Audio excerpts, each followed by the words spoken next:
우리 하나님 말씀 우리 한 절씩 교독하겠습니다.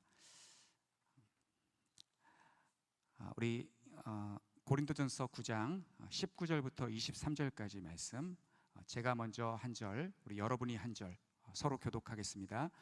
내가 모든 사람에게서 자유로우나 스스로 모든 사람에게 종이 된 것은 더 많은 사람을 얻고자 함이라. 유대인들에게 내가 유대인과 같이 된 것은 유대인들을 얻고자 함이요, 율법 아래에 있는 자들에게는 내가 율법 아래에 있지 아니하나 율법 아래에 있는 자같이 된 것은 율법 아래에 있는 자들을 얻고자 함이요, 율법 없는 자에게는 내가 하나님께는 율법 없는 자가 아니요 도리어 그리스도의 율법 아래에 있는 자이나 율법 없는 자와 같이 된 것은 율법 없는 자들을 얻고자 함이라. 약한 자들에게서 내가 약한 자와 같이 된 것은 약한 자들을 얻고자 함이요, 내가 여러 사람에게 여러 모습이 된 것은 아무쪼록 몇 사람이라도 구원을 얻고자 함이니. 다 같이 내가 복음을 위하여 모든 것을 행함은 복음에 참여하고자 함이라. 아멘. 네, 말씀 전해주실 우리 목사님은 저보다 우리 성도님들께서 더 잘 알고 계신 것 같습니다. 우리 신성은 목사님께서 나오셔서 거룩한 세속성이라는 말씀으로 말씀 전해주실 때 큰 은혜 받으시기 바랍니다.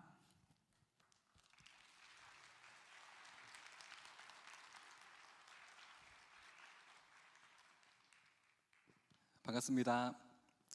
네, 복된 주일 보내고 계신가요? 저를 아시는 분들이 계시겠지만 모르는 분들이 더 많으실 것 같아서 간단히 소개를 하겠습니다. 저는 오래전에 우정교회에서 사역을 했던 신성은 목사입니다.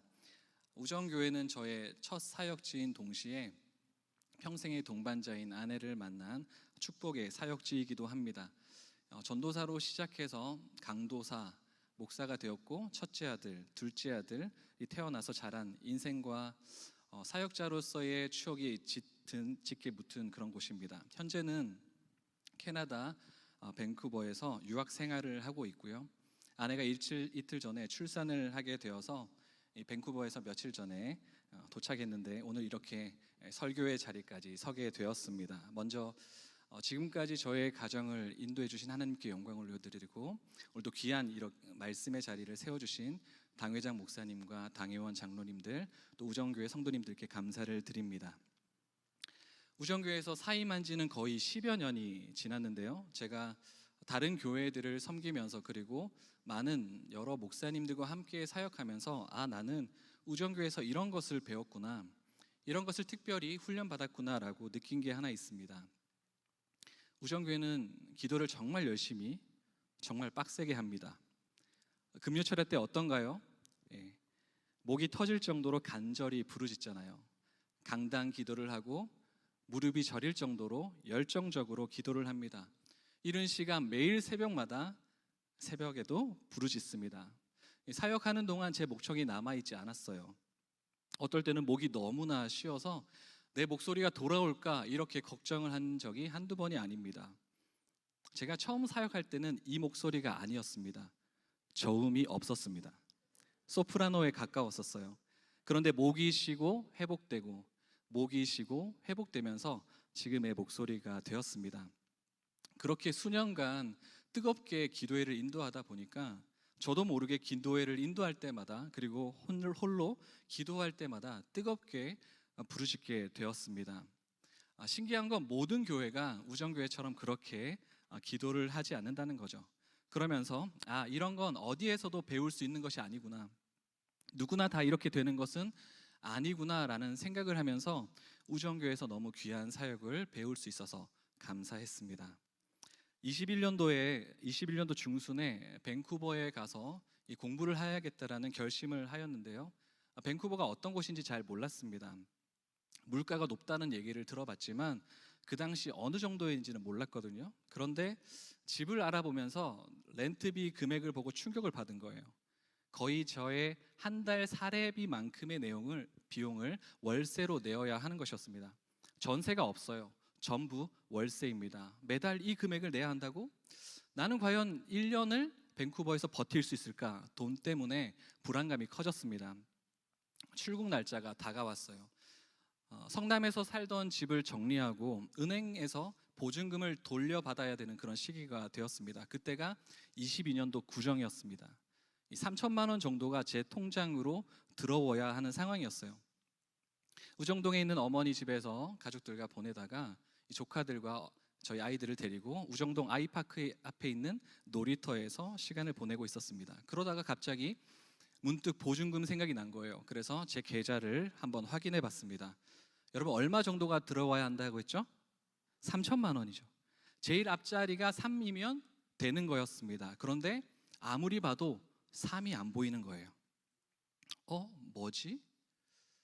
저는 계속 뭐지? 그러면서 이제 카운트를 시작하기 시작했죠. 1, 10, 100, 1000, 만, 10만, 100만, 1000만, 억. 이게 뭐지?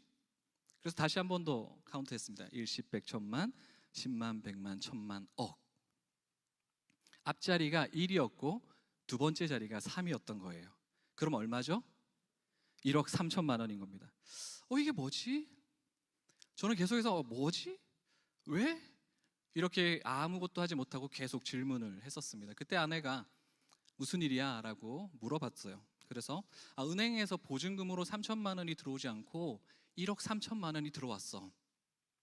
그러자 아내가 하는 반응이, 여보, 우리 이 돈 들고 튀자. 1억 3천만 원이면 밴쿠버에서 제가 렌트비 걱정하지 않고 살 수 있는 금액이었습니다. 정착하는데 정말 큰 도움이 되겠다. 이것도 사고 저것도 사고 상상의 나래를 펼쳤습니다. 그런데 이 돈이 우리 게 아닌 걸 양심적으로 알고 있었잖아요. 그래서 연휴가 끝나고 은행에 전화를 했는데 보증금이 잘못 들어왔습니다. 1억이 더 들어왔어요. 그런데 은행에서는 전혀 모르고 있는 거예요. 그리고 저한테 아무것도 안 주고 그냥 돈을 다시 돌려보내십시오라고 요청을 했고, 저는 아쉬운 마음을 뒤로한 채 1억을 송금했습니다. 1억이 쉽게 들어왔고 1억이 쉽게 빠져나갔어요. 이런 상황을 보면서 곰곰이 생각을 했습니다. 그때 주님께서 이런 말씀을 하시는 것 같았어요. 내가 너 1억 못 주겠니? 내가 너 1억 못 주겠니? 그렇지. 온 우주가 주님 것인데 우리 주님은 1억을 얼마든지 주실 수 있는 분이시지라는 마음이 들면서 밴쿠버에서의 어떤 걱정이나 그런 것들이 사라지면서 기대를 하게 되었습니다. 밴쿠버에 도착했어요. 그런데 생각보다 만만치 않은 거예요. 물건을 살 때마다 세금이 붙는 겁니다. 한국에서는 10,000원이 적히면 얼마를 내면 되죠? 10,000원을 내면 되는데 밴쿠버에서는 10,000원이 적혀 있다고 10,000원을 낸다고 살 수 없어요. 만 몇천 원을 더 내야 됩니다. 식당을 가도 팁을 거의 의무로 내게 돼 있어요. 10%, 굉장히 작은 퍼센트인데 12%, 15%, 18%까지. 외식도 쉽지 않았습니다. 중고차를 사야 되는데 한국에서는 이 금액 정도면 정말 좋은 차를 살 수 있는데 그 당시 밴쿠버는 중고차와 신차 가격이 별로 차이가 안 났었어요. 여기다 세금도 붙으니까 그렇게 물가가 비싼 곳에서 중고차를 사고 나니까 이제 몇 개월 렌트비밖에 남지 않은 겁니다. 저는 뭐라도 해야 했어요. 같이 공부하는 목사님 소개로 이삿짐 센터에서 일을 하게 되었습니다. 12시간을 일하고 처음으로 번 돈을 가지고 너무 기뻐서 집으로 돌아왔죠. 그런데 저희 셋째가 제 노트북 액정을 망가뜨린 거예요. 수리비가 제가 그날 번 돈의 5배 넘게 들었습니다. 그래서 이삿짐은 못하겠다. 또 다른 일을 알아봤습니다. 제가 학생이기 때문에 일주일에서 일할 수 있는 시간이 20시간으로 제한되어 있습니다. 그러다 보니까 시급이 높은 일을 해야 했었고, 감사하게도 제가 알아봤던 일 중에서 가장 높은 시급이 높은 지붕 청소를 하게 되었어요. 구인 광고를 보고 연락드렸을 때 곧바로 일을 할 수 있었던 것은 아닙니다. 기다려도 사장님께는 답장이 오지 않았어요. 그런데 또다시 며칠 뒤에 구인 광고가 올라왔습니다. 그래서 하나님, 제발 이번에는 이걸 꼭 하게 도와주세요 기도하면서 연락을 드렸는데 이번에는 답이 왔습니다. 그래서 만나자고 하셨어요. 사장님을 만나고 나서 왜 첫 번째 연락에 답을 안 주셨는지 이유를 듣게 되었습니다. 거의 40-50명이 그 지붕 청소에 지원을 했다라는 거예요. 왜냐하면 시급이 너무 높으니까 다들 관심이 있었다는 거죠. 지원했던 사람 중에서 한 사람에게 연락해서 사장님이 그날 지붕 청소를 했습니다. 그런데 마치고 돌아오는데 그 사람에게 연락이 왔다라는 거예요. 사장님, 일을 못 하겠습니다. 그래서 또 다른 사람을 데리고 그 다음 날 일을 하셨는데 사다리를 올라가는데 이 사람이 다리를 덜덜덜 떨더래요. 이 사람 위험하다. 그래서 못했다라는 거예요. 그러면서 그때 제가 연락을 하게 되었고, 사장님은 20대, 30대 젊은 사람은 일을 잘할 수 있을 거라 생각하고 뽑았는데 잘 못하구나 하면서, 저도 어느덧 이제 40대가 다 되었거든요. 그래서 그 당시에 40대까지 뽑아야겠다라고 생각하는 동시에 제가 연락을 해서 결국 지붕 청소를 하게 되었습니다. 저는 사장님과 만난 그 다음 날부터 지붕 청소를 시작하게 되었어요. 손기술이 저는 1도 없는 사람이거든요. 조립도 못하는 사람입니다. 그러니까 얼마나 오랫동안 일을 하겠습니까? 한 집을 청소하고 있는데 옆집에서도 해달라고 연락이 오는 거예요. 그래서 2집을 하게 되었습니다. 지붕 청소할 때 독한 약품을 씁니다. 그래서 휴대폰을 들고 가면 휴대폰이 망가지기 때문에 제가 휴대폰 없이 하루 종일 일을 하고 집에 연락하지 못하고 돌아오게 되었어요. 집에 왔는데 분위기가 이상한 거죠. 제가 하루 종일 연락이 없어서 아이들은 제가 지붕에서 떨어진 건 아닌가 슬퍼했다라는 거죠.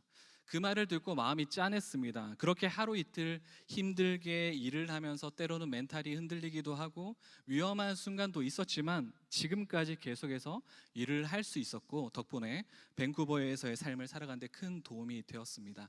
제가 지붕 청소하고 있는데 어떤 분이 한번 제가 일하는 걸 촬영하셨어요. 한번 보여드리겠습니다.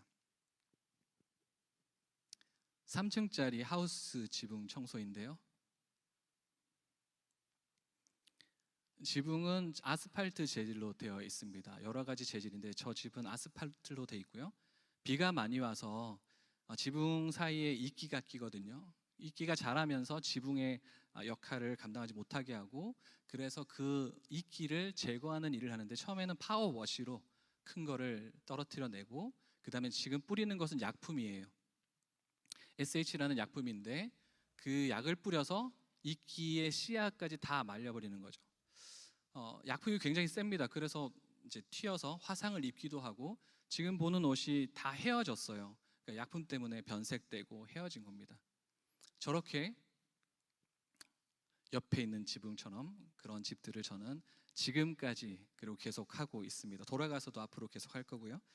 저는 유학생활을 하면서 지붕 청소 외에도 공항 라이드, 이제 공항으로 가시는 손님들을 집에서 공항으로, 그리고 공항에서 또 집으로 모셔다 드리고, 배달의 민족처럼 음식 배달도 하고요. 그리고 교회 사역도 병행하고 있습니다. 사실 밴쿠버로 올 때 저는 사역을 당분간은 좀 쉬고 싶었습니다. 공부를 집중하고 싶은 마음이 컸기 때문이에요. 그래서 사역 제안이 왔을 때 거절했어요. 일하면서까지 사역을 하면 정말 공부는 뒷전이겠다 싶었던 거죠. 그런데 당장 렌트비가 없으니까 밴쿠버에 온 지 몇 달 만에 다시 짐 싸야 하는 거 아닌가라는 그런 상황이 오게 되면서 결국 오랜 고민 끝에 이제 사역을 하게 되었어요. 물론 사역하기까지, 결정하기까지 진지하게 기도하였고, 또 사역에 대한 하나님께 주신 마음도 있었습니다. 그리고 사역을 하면서 이 사역이란 것이 무엇인가 진정한 의미도 깨닫게 되었습니다. 그럼에도 밴쿠버에서 사역을 시작하게 된 이유 중에는 경제적인 현실도 완전히 배제할 수는 없었습니다. 저는 돈을 악착같이 벌었어요. 벌어야만 했습니다. 그러다 보니까 저의 내면 안에는 가장 크게 자리 잡은 것이 바로 돈이 되었어요. 어떻게 하면 돈을 벌 수 있을까? 어떻게 하면 여기서 버텨낼 수 있을까? 매달 렌트비를 내는 그 순간, 학비를 내면서, 밀린 공과금을 내면서 그때마다 안도의 한숨을 내쉬면서도 결코 내 손에 붙잡히지 않는 그 돈에 대한 불안감이 계속해서 커져갔습니다. 그러다 보니까 대가 없는 선의를 베푸는 것에 인색해졌어요. 가까운 분들을 공항으로 라이드하면서도 정확하게 돈을 받았다라는 거죠. 때로는 손해 보지 않고 철저하게 계산하는 저의 모습이 나타났습니다. 중고 물품을 거래할 때도 판매할 때도 얼마든지 무료로 줄 수 있지만 5불, 10불 조금이라도 측정해서 받아야 했습니다. 그렇게 밴쿠버에서 살아남기 위해 악착같이 살아났어요. 돈이라는 존재는 저한테 이렇게 말했습니다. 돈을 위해서 살아가라. 너는 그렇게 살아가도 된다고 합리화시켰어요. 다들 그렇게 살고 있지 않냐고? 너도 남들처럼 살라고 저를 유혹하였습니다. 그런데 지금의 제 내면을 들여다보면 돈은 그다지 그렇게 큰 자리를 차지하고 있지 않습니다. 분명 여전히 렌트비를 내야 되는 건 맞아요. 여러 비용들을 감당해야 하는 것은 변함없지만 그럼에도 제 안에는 변화가 일어났습니다. 그리고 저는 확실하게 알고 있습니다. 제게 있어서 가장 중요한 존재는 돈이 아니라 사람이라는 것을요. 어떻게 이런 변화가 일어날 수 있을까? 제가 우정교회 설교를 준비하면서 지난 밴쿠버에서의 4년 동안의 시간을 한번 정리해 보았습니다. 첫 번째는 대가를 바라지 않는 도움을 받았기 때문입니다. 이러한 도움을 값없는 사랑이라고 하죠. 첫날 공항에서 나왔을 때 차 2대가 기다리고 있었어요. 한 대는 공항 라이드 업체 차량이었고 또 한 대는 어떤 목사님의 차량이었습니다. 그 목사님은 아무 비용도 받지 않으시고 시간을 내어서 저희를 저희 집까지 데려다 주셨어요. 그리고 아무것도 없는 집에 코스트코 장을 보셔서 가득 채워주고 가셨습니다. 코로나가 걸렸을 때도 갑자기 연락 없이 오셨다가 음식물, 식료품을 넣고 가셨어요. 생일이면 축하한다고 케이크를 가져다 주시고 여러 차례 식사로 섬겨 주셨습니다. 어떻게 이렇게까지 하는지 저는 궁금했습니다. 목사님이 그러시더라고요. 본인도 정착 초기에 이웃으로부터 따뜻한 도움을 받았다고. 잘 알지 못하던 외국인 이웃이 계속해서 정기적으로 우유와 계란과 여러 식료품들을 수북히 쌓고 갔다라는 겁니다. 목사님도 그 이웃에게 받은 도움 때문에 지금도 정착하는 사람들을 돕는데 기뻐하면서 돕고 있습니다.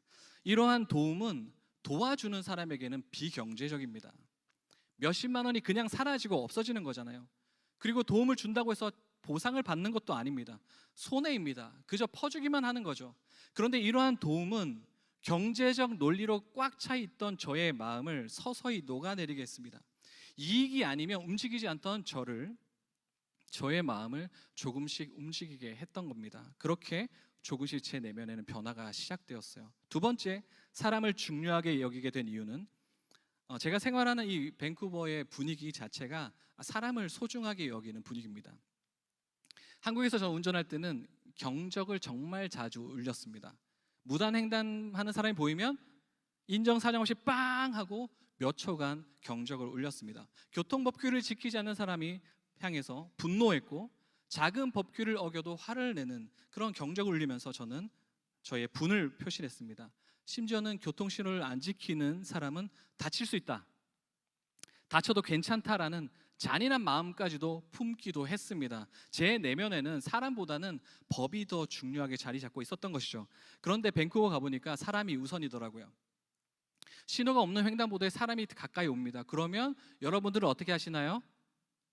오기 전에 가시나요? 저기 사람이 움직이는 걸 보면 밴쿠버에서는 다 멈춥니다. 그리고 지나가기까지 오래 걸려도 기다려주는 거예요. 한국에서 볼 수 없었던 광경입니다. 학교 앞에서는 언제나 30km로 천천히 달리고 신호를 잘 지키고, 여러분 방향등 깜빡이를 켜서 내가 좀 들어가겠다라고 표시하면 다 넣어주는 거예요. 근데 여러분 방향등 깜빡이를 보면 여러분 어떻게 하시죠? 엑셀레이터를 밟아서 못 들어오게 막잖아요. 그래가 뒤에서 너 들어가라 이렇게 하잖아요. 그런데 그곳에서는 깜빡이를 보면 다 넣어주더라고요. 너무 놀랐습니다. 그래서 법이요를 외쳤던 제가 사람을 중요하게 여기는 사회 속에서 살다 보니까 전반적으로 저도 사람 중심적으로 서서히 변하게 된 거죠. 어떤 문화 속에서 사느냐, 이것도 참 중요한 것 같습니다. 세 번째로는 여러 책들을 통해서입니다. 저희 어머니가 어릴 때부터 책을 읽으라고 계속 말씀하셨거든요. 지금도 전화를 드리면 책 읽어라 라고 하는데 어느 순간 저도 책을 많이 읽게 되었습니다. 밴쿠버에서 정착을 어느 정도 한 뒤에 이제 그때부터 책을 읽기 시작했는데 몇 권의 책이 제 마음을 크게 터치했어요. 아마 들어보신 분들도 계실 텐데 오무 교회가 온다 혹시 들어보셨어요? 혹시 들어보신 분 한번 손을 들어보시겠어요? 오무 교회가 온다. 네, 우리 배영준 지사님. 오무 교회가 온다. 오무 5개가 없다라는 뜻이에요. 십자가 없고 새벽 예배가 없고 성경 공부가 없고 구역 없고 장로가 없고 굉장히 파격적이죠. 제가 처음 이 책에 대해서 접했을 때 제목과 또 부제 그 내용들이 굉장히 도전적이었습니다. 그래서 위험한 거 아니야? 정통교회를 거부하는 거 아닌가라는 생각이 들었어요. 그런데 한국에서 이 책을 읽는 분들이 점점 많아졌고 또 너무나 좋은 목사님들이 이 책을 추천하는 것을 보면서 저도 접하게 되었어요. 이 책의 핵심은 다른 게 아니라 사람이었습니다. 교회의 시스템을 혁신적으로 바꾸라는 것처럼 보이지만 사실은 사람에게 관심을 가져라라는 거예요. 이 책을 제가 사는 동네 서브웨이에서 커피를 마시면서 읽고 있는데, 아, 그렇지. 교회인 내가 사람에게 관심을 가져야지. 그럼 교회인 나는 현재 사람에게 관심을 가지고 있어? 이런 질문을 스스로에게 하면서 무심코 창밖을 바라봤습니다. 그때 몸을 잘 가누지 못하는 홈리스, 노숙자를 보게 되었어요. 사람에게 관심을 가져야 한다라는 마음이 들었던 동시에 누가 제 눈에 들어왔다고요? 사람이 들어온 거예요. 그런데 고민이 되더라고요. 여러분 아마 밴쿠버 마약거리 보신 분이 있으실지 모르겠지만 마약을 굉장히 많이 하고 노숙자가 굉장히 위험한 존재로 보입니다. 그래서 저도 다가갈 수 있을까? 내가 다가가도 아무 일 없을까? 그런 제 고민이 되더라고요. 근데 그렇게 고민하는 동안 그 노숙인이 이동하기 시작했어요. 눈밖에 사라지기 시작했습니다. 놓칠 것 같은 거예요. 에라 모르겠다 하면서 그 사람을 쫓아갔습니다. 도착해 보니까 아까 처음 사람 포함해서 총 3명의 노숙인이 있었습니다. 그래서 제가 이제 물어봤죠. Do you like subway? I want to subway buy for you. 이렇게 질문을 했어요. 그 정도 대화를 시작한 거죠. 그래서 이 사람과 대화를 하면서 그 중에 한 사람이 이제 따라와서 3명의 서브웨이 음식을 가지고 돌아갔습니다. 제가 그 사람들과 대화하면서 느낀 건 그들이 겉으로 보기에는 조금은 부담스럽고 다가가기 어렵지만 그들도 역시나 나와 동일하게 밥이 필요한 존재다. 그들도 역시나 나와 동일하게 사랑이 필요한 존재라는 사실이었어요. 더 나아가서 그들도 역시나 하나님이 소중히 여기시는 하나님의 형상이라는 사실이었습니다. 그들에게 서브웨이 음식을 사주고 나서 제가 하나님께 이런 질문을 했습니다. 하나님, 저는 지금 너무 기쁜데 하나님도 기쁘시죠? 제 마음은 평소 느끼지 못했던 말할 수 없는 기쁨으로 가득 찼습니다. 제가 했던 건 그들을 향한 관심을 가지고 그저 몇 마디 했고 몇십 불을 지불한 것밖에 없는데 제 마음이 너무나 기쁘고 말할 수 없는 감정을 그때 느낄 수 있었다라는 거예요.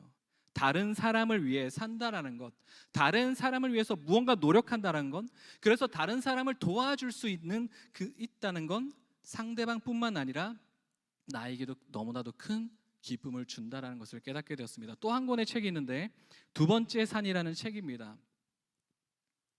데이비드 브룩스라는 분이 쓴 책인데 빌 게이츠가 굉장히 감명 깊게 읽었다라고 한 책이에요. 이런 내용이에요. 사람은 자신의 행복을 위해서 저마다 첫 번째 산에 오르지만 결국 그것이 자신의 산이 아닌 것을 깨닫고 두 번째 산을 오른다라는 거예요.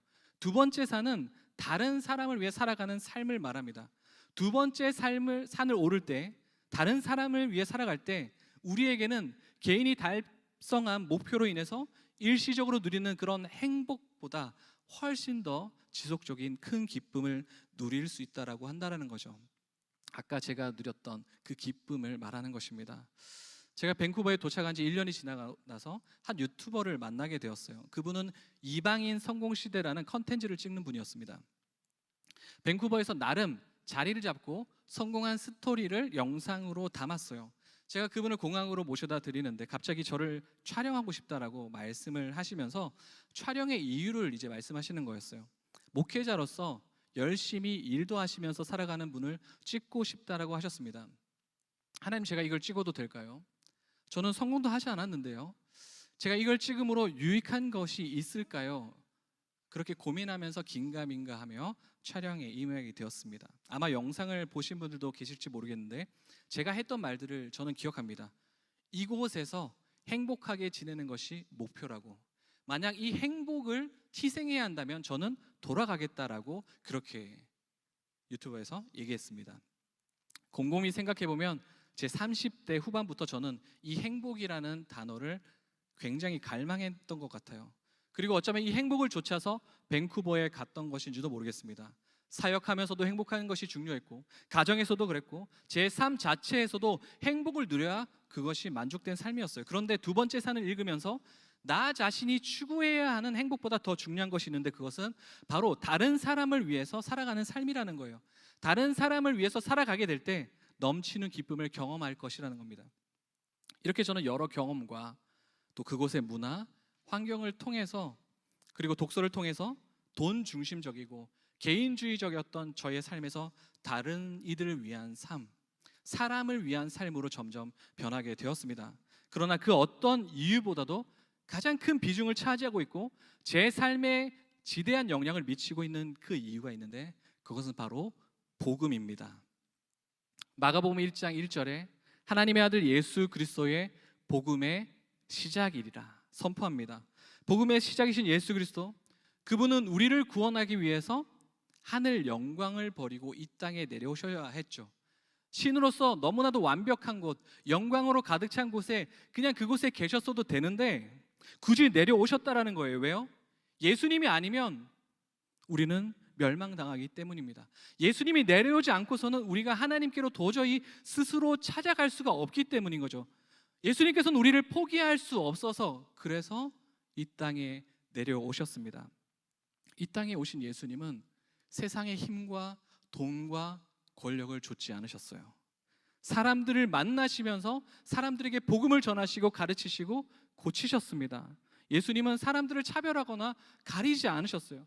사회적으로 소외되고 가난하고 병들고 귀신 들고 누구도 거들떠보지 않던 이들을 찾아가셨습니다. 심지어 예수님의 제자들이 너희는 오면 안 되라고 꾸짖었던 어린아이들조차도 예수님은 안고 그들을 머리에 안수하시면서 축복 기도하셨습니다.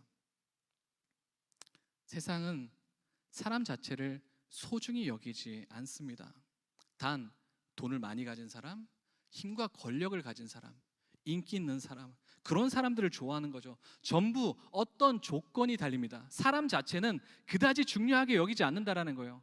그런 가치관이 가득한 이 세상에 복음의 시작이신 예수님은 세상과 정반대로 사람 자체를 소중히 여기시면서 그들을 복음의 시작이신 예수 그리스도로 인도하셨다라는 거예요. 이 복음은 이 땅으로부터 나온 것이 아닙니다. 이 세상에 어떤 가치관이 반영된 것이 아니라는 거예요. 이 복음은 하늘로부터 온 것입니다. 그렇기에 이 복음을 경험한 사람은 하늘에 계신 아버지를 닮게 되는 거죠.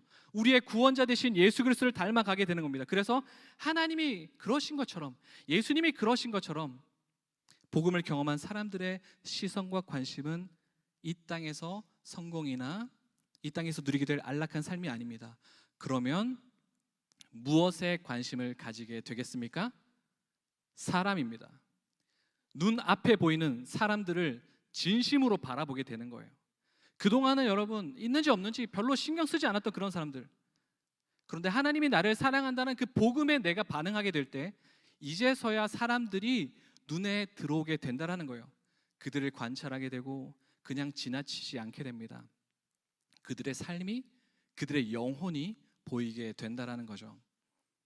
오늘 본문에 있는 고린도전서 9장의 말씀은 사도 바울이 복음을 만나보지 못했던 그러한 삶을 살았지만 하나님이신 예수님이 이 땅에 내려오셔서 우리의 죄의 문제를 해결하셨다, 그 복음을 듣고 나서 이제 어떻게 내가 복음을 전할 수 있을까, 어떤 마음으로 복음을 전해야 될까라는 것을 19장 1절에서 18절까지 사도 바울은 서술하고 있습니다.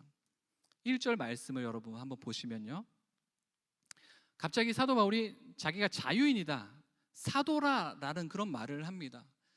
그 당시 예수님의 제자였던 사도들은 전부 다 어떤 재정적 후원, 그런 생계를 유지할 수 있도록 뒷받침을 받았다라는 거죠.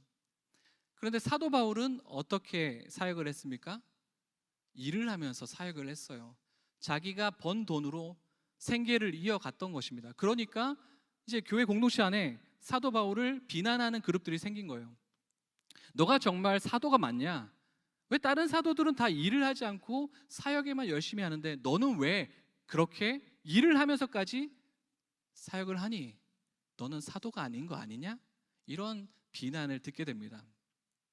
사도 바울은 자기가 사도가 맞다, 그리고 율법에도 그렇고 신약에도 그렇고 하나님께서는 복음을 위해 사는 사람은 다 책임져 주신다고 했던 것도 사실이다.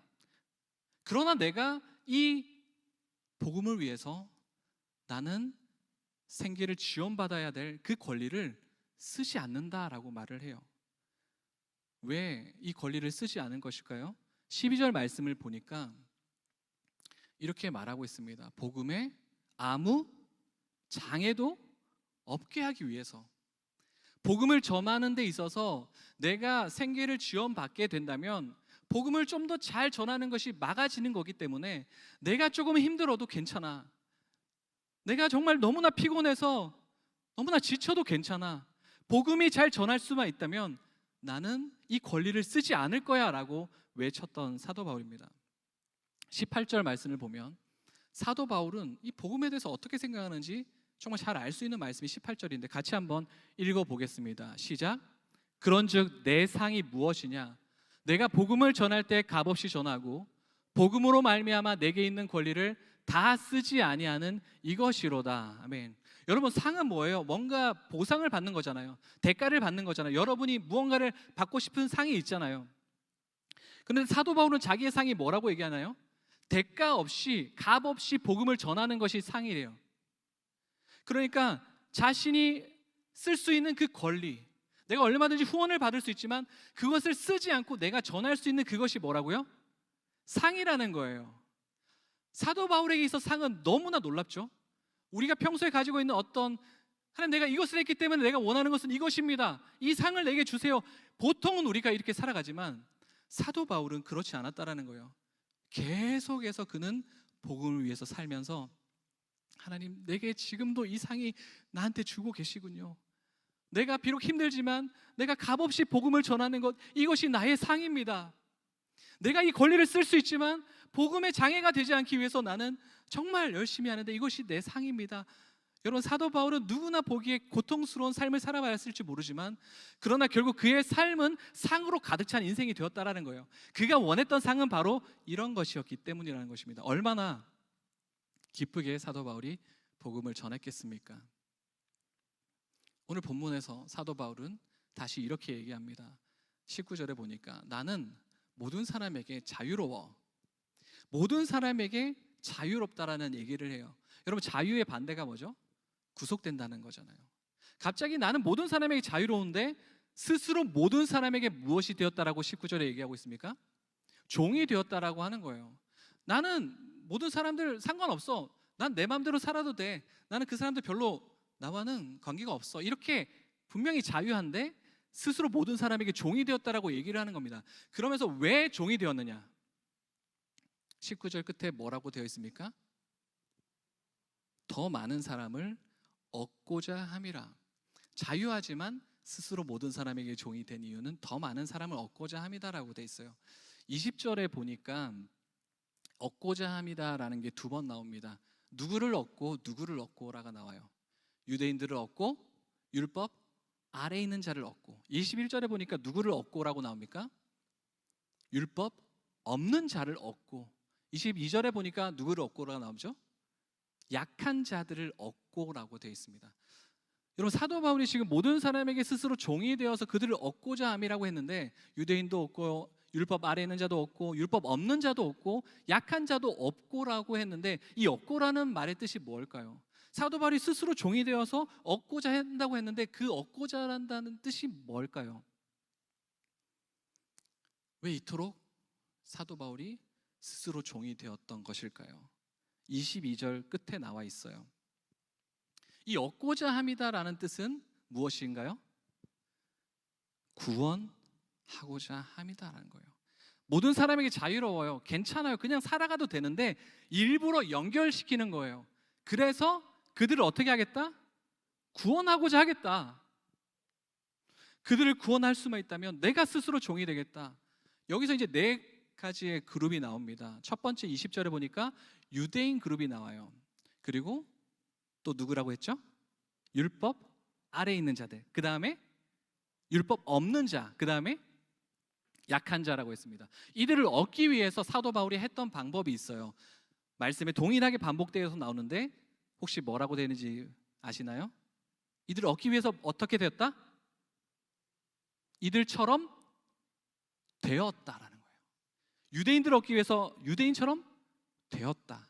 율법 아래에 있는 자를 얻기 위해서 율법 아래에 있는 처럼 되었다. 율법 없는 자를 얻기 위해서 율법 없는 자처럼 되었다. 약한 자들을 얻기 위해서 약한 자들처럼 되었다라는 거예요. 그러면 이제 되었다, 되었다라는 건 어떻게 이해를 해야 되겠습니까? 그럼 바울이 유대인과 똑같은 정체성, 아이덴티티를 가지고 나는 이번에 유대인이 될 거야. 나는 율법 아래에 있는 사람처럼 그들과 똑같은 마인드로 그들이 똑같이 생각을 할 거야. 이렇게 변했을까요? 그렇지는 않았어요. 20절 보니까 율법 아래에 있지 아니하나라고 분명히 얘기를 합니다. 21절에는 나는 하나님의 율법 없는 사람이 아니야. 그리스도 율법 아래에 있는 사람이라고 분명히 얘기해요. 그러니까 그 사람처럼 된다라는 것은 완전히 그 사람처럼 변화된다라는 게 아니에요. 그러면요, 그들 무리 속에 들어가게 된다라는 거예요. 유대인처럼 되기 위해서는 어떻게 된다고요? 유대인들이 있는 그곳으로 들어가는 거예요. 그래서 사도행전의 곳곳마다 사도 바울이 어디로 방문하는 것을 보게 되나요? 회당으로 가게 되는 것을 보게 됩니다. 유대인 공동체가 모여있던 회당으로 갔다는 것을 보게 돼요. 율법 아래에 있는 자들, 율법을 굉장히 중요시 여기는 그런 사람들에게 갔다라는 거예요. 율법 없는 자들, 이방인들을 얻기 위해서 이방인들이 있는 곳으로 갔다라는 거예요. 약한 자들이 있는 곳으로 갔다라는 겁니다. 그러면 그들이 갔어요? 두 번째로 되었다라는 것은 어떤 의미가 되겠습니까? 그들을 잘 안다라는 거예요. 그들이 무엇을 중요하게 여기는지, 그들이 어떤 것을 소중하게 여기는지 그것을 알았다라는 거예요. 유대인을 만나기 위해서는 유대인들이 중요하게 여기는 것들을 알고 접근해야 됩니다. 율법 아래에 있는 자를 얻기 위해서는 그 할례를 소중하게 여기는, 율법을 소중하게 여기는 그들을 이해하기 위해서 나도 그렇게 할례를 행한다는 거예요. 사도행전 16장 3절 말씀을 한번 보겠습니다. 사도 바울이 디모데는 어머니가 유대인이었고 아버지가 헬라 사람이었어요. 그런데 이 사람은 예수님을 믿는 사람이었습니다. 그런데 무엇을 시킨다라고 지금 나오고 있나요? 할례를 시킨다라고 나오거든요. 여러분, 왜 디모데를 할례를 시킬까요? 그리스도인은 할례가 필수였던 것일까요? 그리스도에게는 할례가 필수가 아니에요. 분명히 디모데는 예수님 믿는 사람이었습니다. 할례가 필요 없던 사람이에요. 그런데 누구를 얻기 위해서 할례를 행했다는 겁니까? 율법 아래에 있는 자들을 얻기 위해서. 여러분, 2000년 전에 마취약이 얼마나 발달했겠어요. 여러분, 생사를 자른다라고 생각해 보세요. 그 고통, 그 아픔을 디모데는 감당해야 했습니다. 누구를 얻기 위해서? 율법 아래에 있는 자를 얻기 위해서. 나는 그들과 동일하진 않지만 그들처럼 되었다라는 거예요. 그들을 이해시키기 위해서. 그들이 소중하게 여기는 율법을 나도 잘 지키고 있어, 이렇게 보여줘야지 그들처럼 될 수 있다라는 거예요. 또다시 21장 24절에 보면 또 규례를 지킨다라는 표현이 나옵니다. 21장, 사도행전 21장 24절. 자, 끝에 보면 뭐라고 되어 있죠?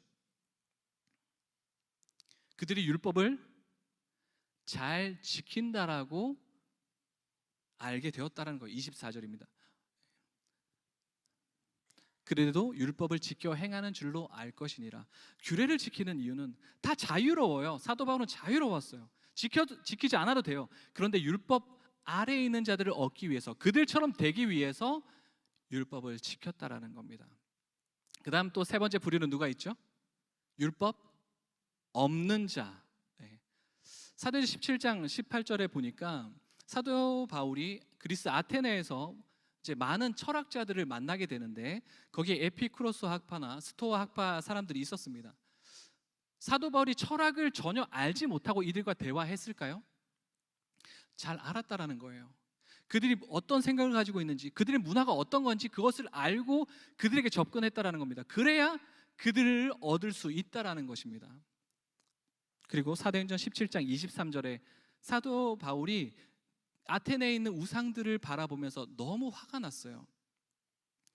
너무 화가 났습니다. 왜 이렇게 우상들이 많아? 보통 여러분, 우리의 반응은 어떻습니까? 우상을 바라봤을 때 다 부서뜨려야 되는 거 아닌가? 여러분, 제사상이 딱 올라오면 어떻게 해야 되는 거예요? 제사상을 팍 엎어야 되나요? 그런 과격한 우리의 믿음의 표현도 때로는 필요할 수 있겠지만 사도 바울은 우상을 부서뜨리는 그런 행위를 하지 않았던 거예요. 17장 23절에 보니까 알지 못하는 신에게라고 새긴 제단이 있었습니다. 그 사람들은 얼마나 종교성이 강한지 우상의 이름도 모르면서 알지 못하는 신에게라고 새긴 그 제단도 섬겼다라는 거예요. 그때 사도 바울은 그 우상을 부서뜨리지 않고 어떻게 해요? 너 알지 못하는 신 누구인지 알아? 그러면서 하나님을 소개했다라는 거예요.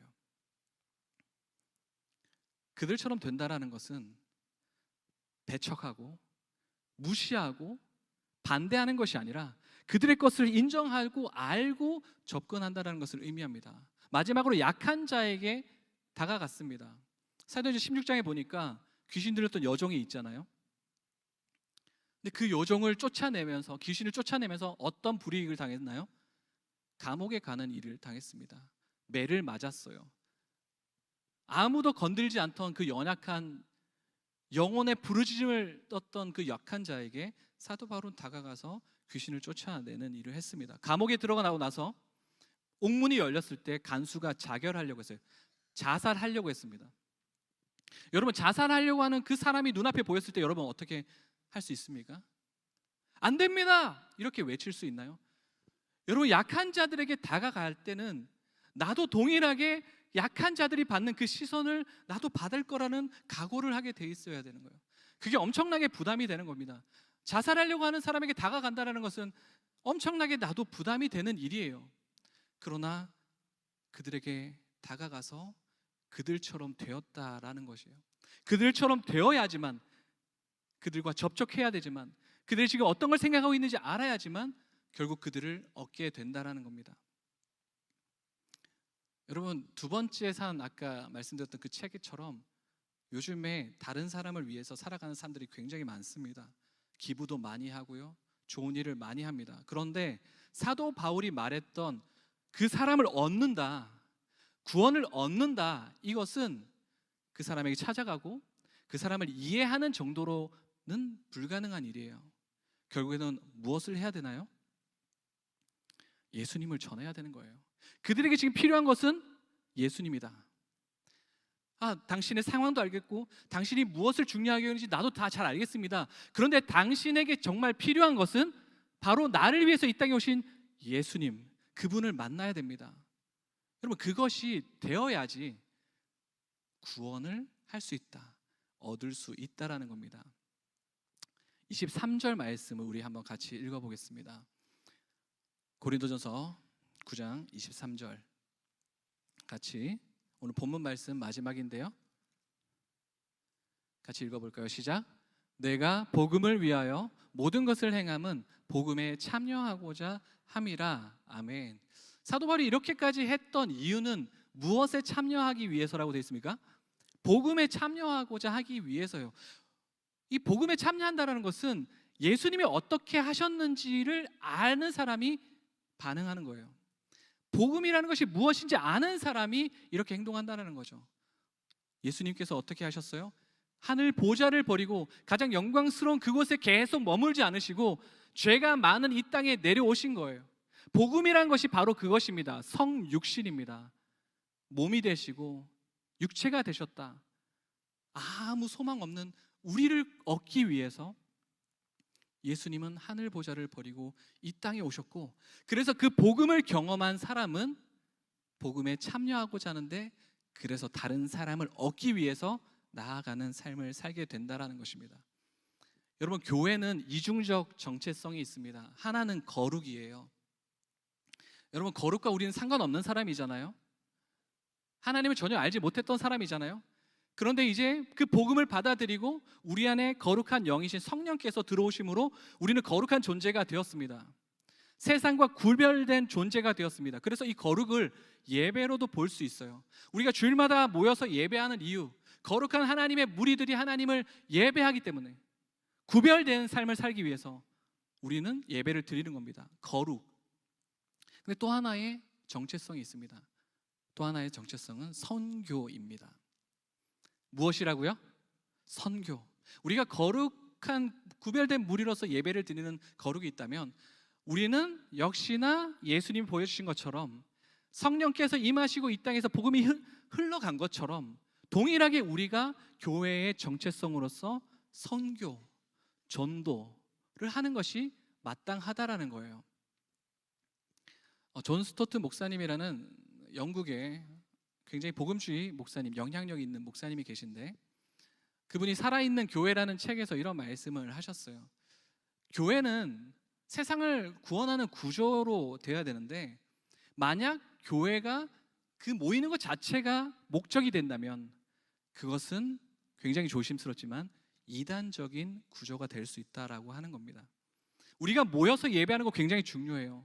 그러나 계속해서 모이기만 하고 우리 삶으로 돌아가서 우리와 함께하는 살아가는 그 사람들에게 다가가지 않는다면, 나는 예배를 드리고 나는 거룩한 무리로서 만족한 일주일에 오늘 예배를 잘 드리고 행복하고 감사하고 은혜가 넘치는 삶을 살았지만 사실 돌아보고 나서는 전혀 그 사람들을 바라보지 않고 여전히 내 삶만을 돌아보고 기도하고 나의 인생만을 생각한다면 그것은 이단적인 구조다라는 굉장히 위험한 발언을 하셨습니다.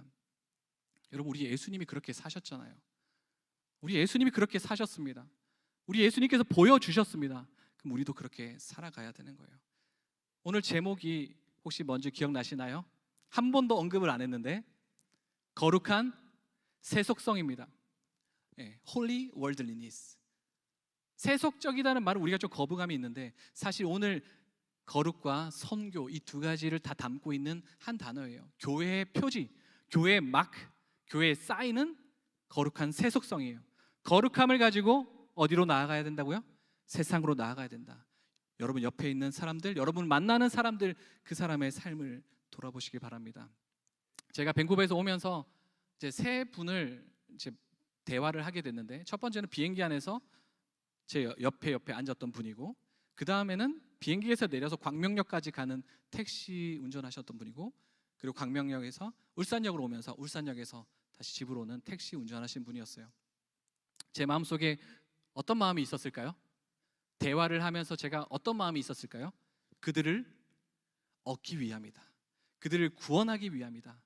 그래서 대화를 하게 된 거죠. 근데 비행기에서 너무 소음이 커서 제대로 대화를 이어가지 못했고, 두 번째는 택시에서는 제가 너무 기차 시간이 늦으니까 너무 급해서 제대로 얘기 못했고, 마지막 울산에서 제 집으로 오는 그 택시 기사분과 얘기를 하면서 그분은 출가한 딸을 굉장히 사랑하는 분이었습니다. 그렇게 이제 딸을 사랑하는 마음을 많이 표현하시더라고요. 그때 제가 택시 기사분처럼 되는 그 모습을 가지게 된 거죠.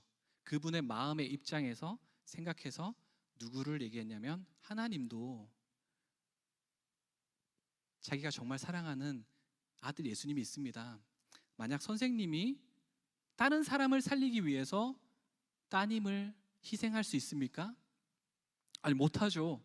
그런데 하나님은 나를 살리기 위해서, 우리를 살리기 위해서 자신의 하나밖에 없는 아들 예수님을 희생하셨습니다. 십자가에서 죽게 하셨습니다. 그것이 하나님의 사랑입니다.